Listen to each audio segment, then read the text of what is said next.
Narayan, Narayan. My dear audience, please let me explain to you how things happened a long time ago at the beginning of creation.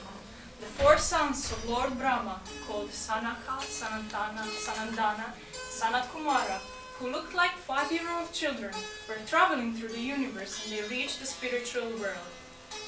But they were stopped at the 7th gate by 2 doorkeepers, Jaya and Vijaya.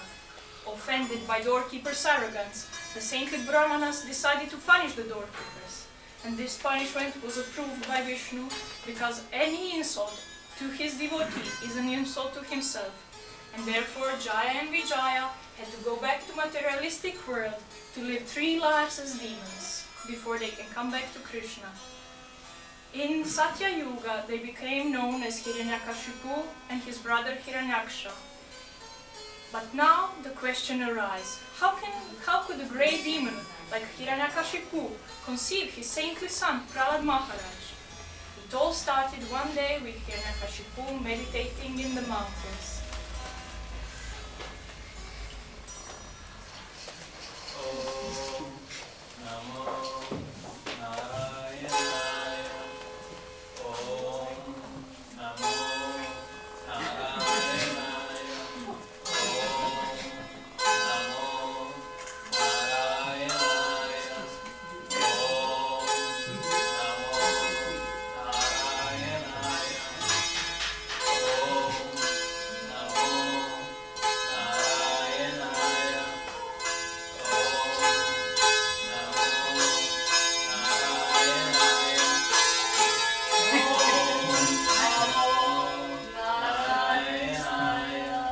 Go away, birds! Go away, birds! Ah, these stupid birds have broken my meditation. I cannot go back. I cannot go back now. Om Namo Narayanaya. Om Namo Narayanaya. Om Namo Narayanaya. It's spinning in my head all the time. I have to stop. I have to stop. I have to come down. I will go home to my palace, to my queen, Kayadu, and I will enjoy her. And there I will forget, I will forget the birds and the words and everything. I'm going home.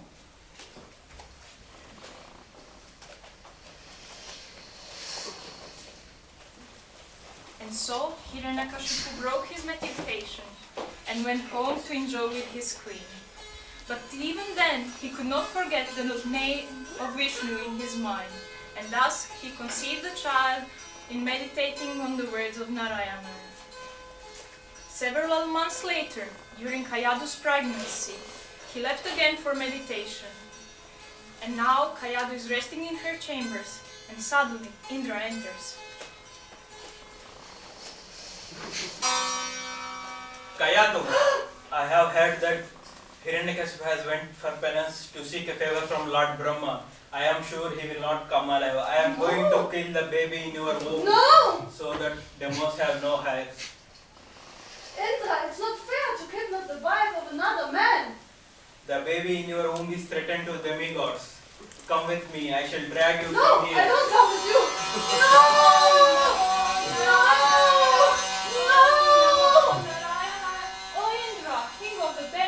This woman is certainly sinless. You must not drag her away in this merciless way. This chaste woman is wife of another. You must immediately release her. O Narada Muni, the baby in her womb is the seed of demon Hiranyakashipu. Let be with us until she delivers a baby. The baby in this woman's womb is sinless and faultless. Indeed, he is a great devotee of the Lord, and he is a very powerful servant. Therefore, you will not be able to kill him. O Narada Muni, I trust you and respect you. I will release her now. My child, please remain at my ashram until the arrival of your husband. Yes, thank you for rescuing me and the child. And so, in my ashram, I gave shelter to Kayadu. I was constantly preaching about the glories of the Lord Narayan and revealing the secrets of Holy Srimad Bhagavatam. All these glorious words heard Prahalad Maharaj in the womb, and so he was learned about the highest goal of life, to serve and worship the Supreme Personality of Godhead, Sri Krishna.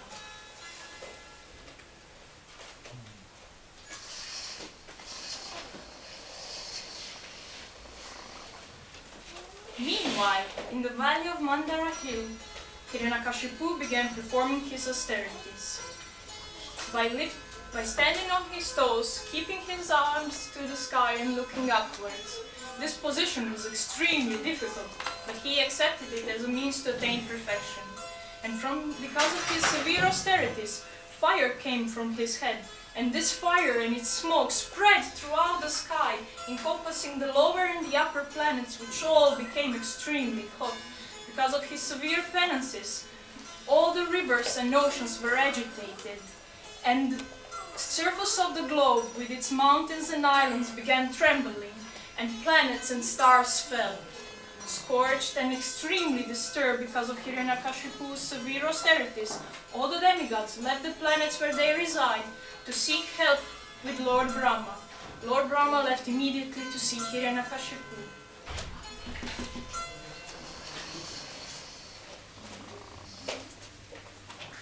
O son of Kashyap Muni, all good fortune unto you. You are now perfect in the performance of your austerities, and therefore I may grant you a wish, a benediction. You may ask for anything and I'll try to fulfill it.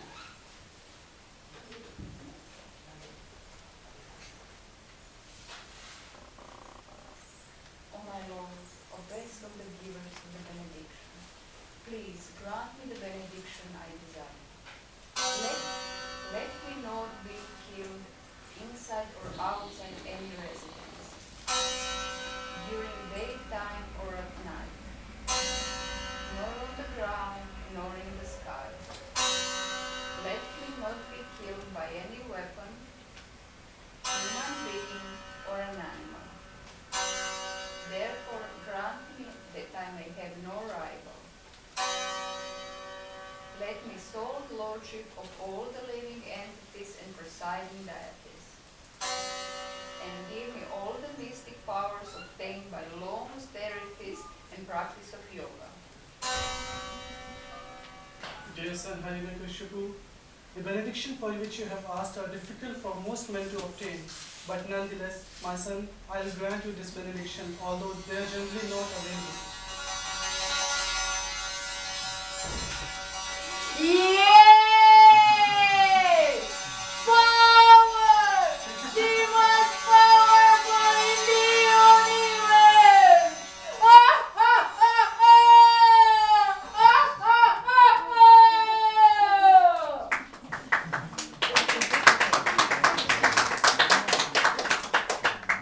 Narayan, Narayan. After Hiranyakashipu has been blessed by Lord Brahma, he acquired the lustrous golden body. He was the conqueror of the entire universe. He took residence in Indra's palace. And the demigods were very much oppressed because they had to bow down and offer obeisances at his feet, and he chastised them severely and for no reason. He was always drunk on strong smelling wines and liquors, and he was terrorizing the entire universe. On the other hand, his son, Prahalad Maharaj, a young boy of 5, was a completely different person. He was very committed to understanding the absolute truth. One day, after giving obeisances at his father's feet, he was asked by Hiranyakashipu, who does he think is the greatest? His answer came as a surprise. Prahalad, my son, my boy. You have been studying so long at the Gurukula. Please tell me, what is the most important knowledge you learned there? O best of Asuras, king of demons, as far as I have learned from my spiritual master, one should take shelter from the Supreme Personality of Godhead, Lord Shri Krishna, and render lovingly service unto him.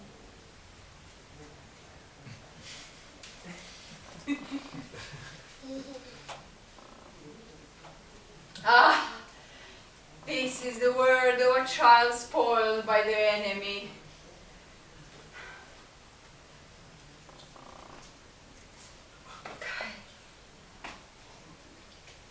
Gurus, please take better care of him. He's obviously spoiled at Gurukula by Vaishnavas who go there in disguise.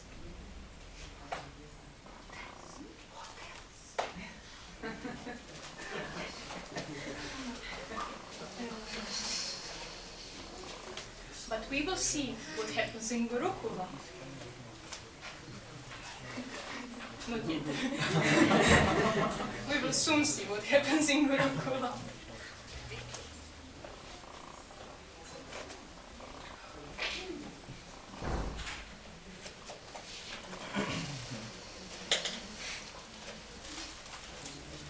My dear sons of demons, the Supreme Personality of Godhead, Lord Narayana, is the super soul, the father of all living entities.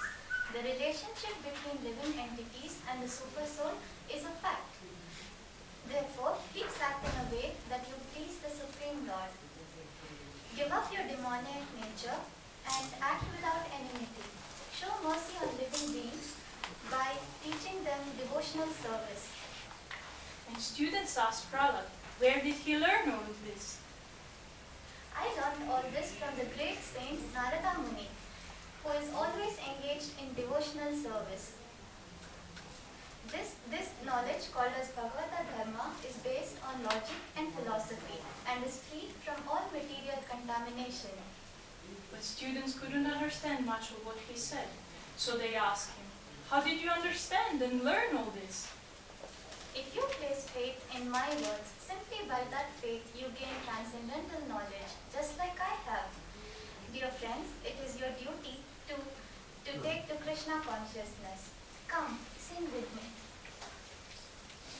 Hare Krishna, Hare Krishna, Krishna Krishna, Hare Hare, Hare Rama, Hare Rama, Rama Rama, Hare Hare, Hare Krishna, Hare Krishna. Stop it. Dear son Prahalad, all good fortune unto you.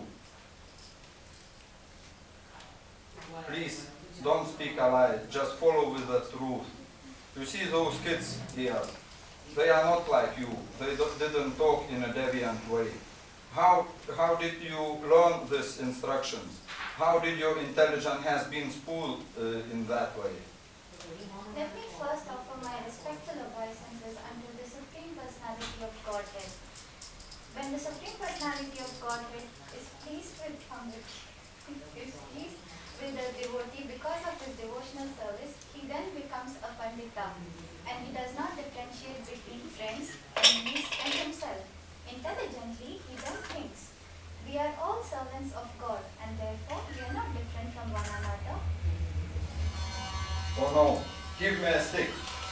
This Prahalad, he is damaging our name and fame. Because of his bad intelligence, he became like a cinder in a dynasty of demons.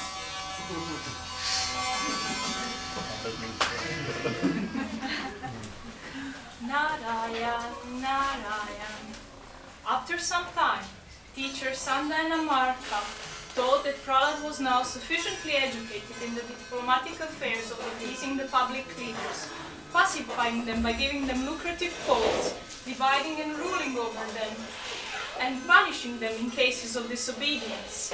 So, after his mother had personally washed him and decorated him with sufficient ornaments, they presented him to his father.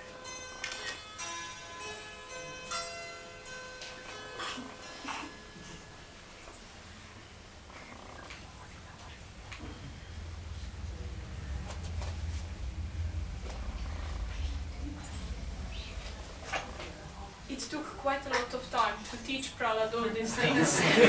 He was not very committed to learning any politics.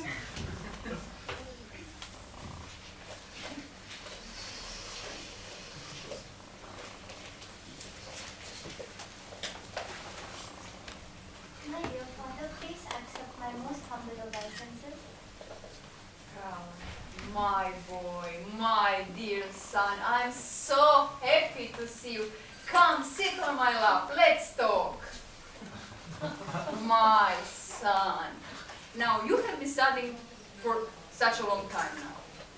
Please tell me, what is the most important thing that you have learned? It has to be the hearing and chanting of the holy name of Lord Vishnu. One who takes to Krishna consciousness attains complete knowledge. Oh, most heinous son of Brahmana! Come here! Have you taken part of the side of the enemy? What is this nonsense? O enemy of King Indra, O king, whatever your son Prahalad telling to you, it wasn't said to him by me or anyone else. His spontaneous devotional service naturally have developed in him. Therefore, please, give up your anger. It is not good to insult a Brahman in that way.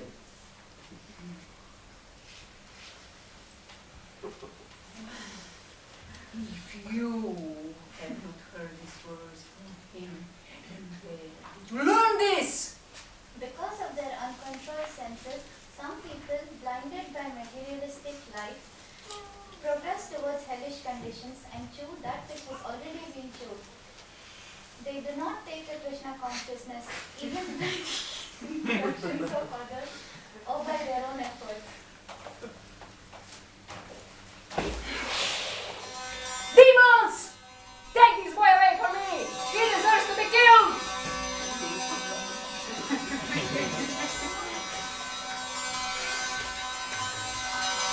Although Prahalad is such a young boy at only the age of 5, he has already given up his loving relationship with his mother and his father. He cannot be trustworthy. He must be killed. He must be killed!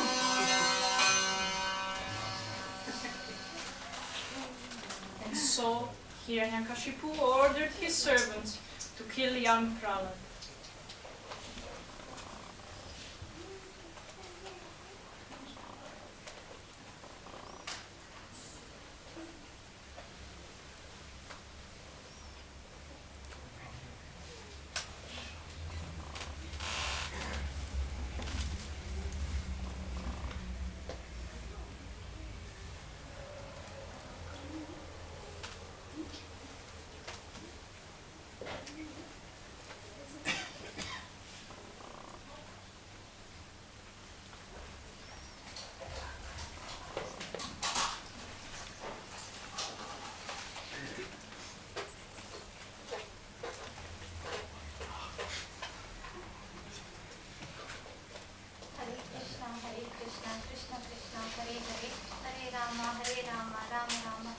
The servants of Hiranyakashipu struck Prahalad with sharp weapons in order to pierce him.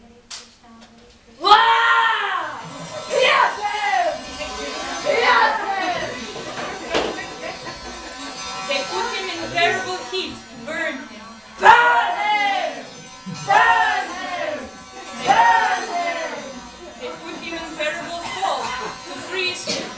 Freeze him! Freeze him! Freeze him! They gave him poisonous food to poison him. Poison him! Poison him! Poison him! They brought in a huge elephant to step on him. Step on him! Step on him! Step on him! They even threw him off the peak of the mountain. Throw him! Throw him! Throw him! And they tried to kill him in 1,000 different ways. Kill him! Kill him! Kill him!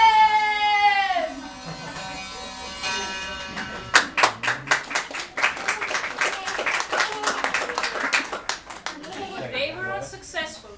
Nobody could harm Prahalad because he was a true devotee. Demigods, seeing how young Prahalad is very much oppressed, went to Vishnu to ask for help. And Vishnu promised he would intervene the moment Hiranyakashipu takes up his own sword against his son. Meanwhile, Hiranyakashipu became increasingly afraid of Prahalad and had him arrested.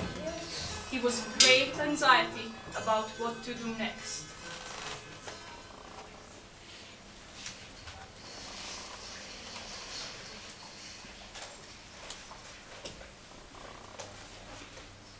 Almost impudent disruptor of this family.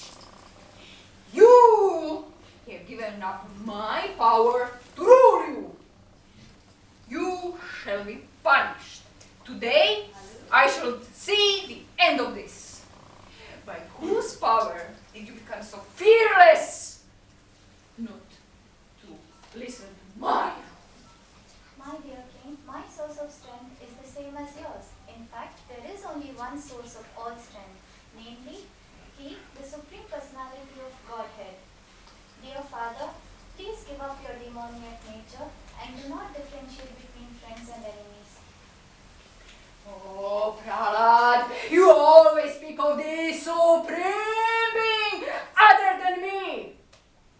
For that, I shall sever your head from your body. Let me now see your God come to protect you.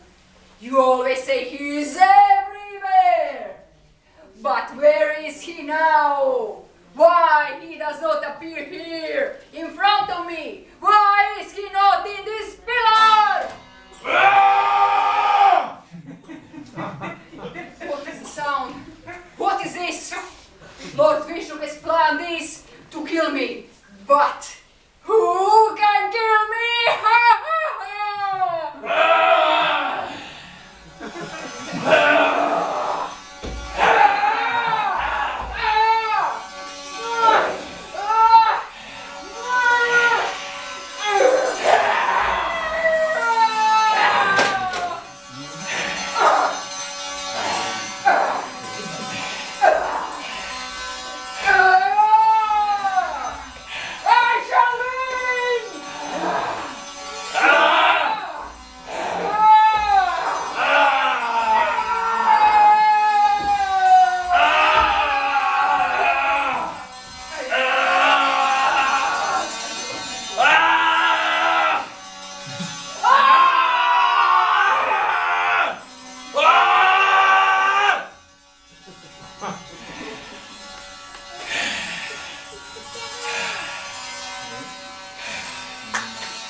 And so the great demon Hiranyakashipu was killed.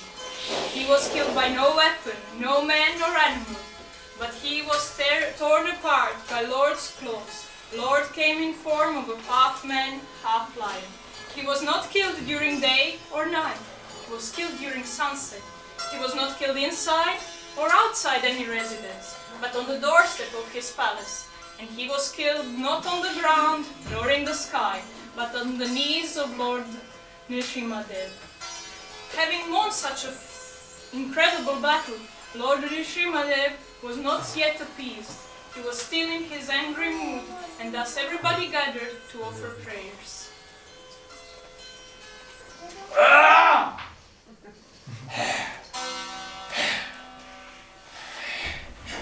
Dear Lord, you are invincible and you possess unending potencies.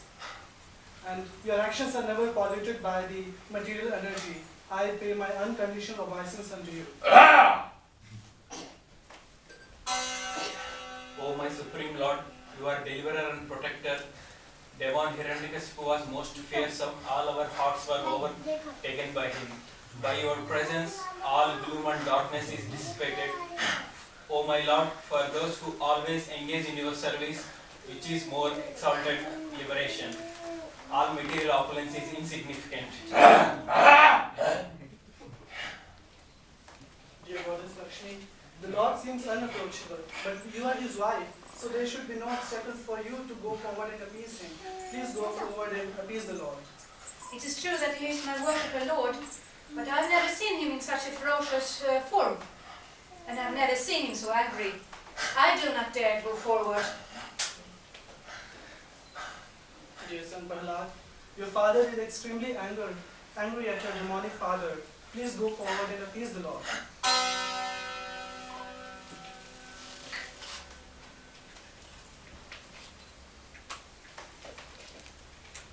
My Lord, O unlimited reservoir of transcendental qualities, you have killed my father Hiranyakashipu and saved me from his sword. I simply take mercy I simply take your mercy.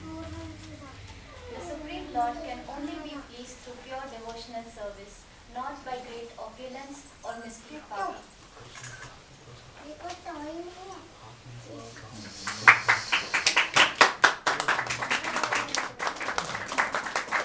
Narayan, Narayan. And so Lord Narasimha was pacified by Prahalad's prayer. He offered benedictions to Prahalad so that Prahalad could earn all kinds of material facilities. But Prahalad refused and remained faithful servant of the Lord.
In a few minutes we'll be serving prashadam. So we'll just get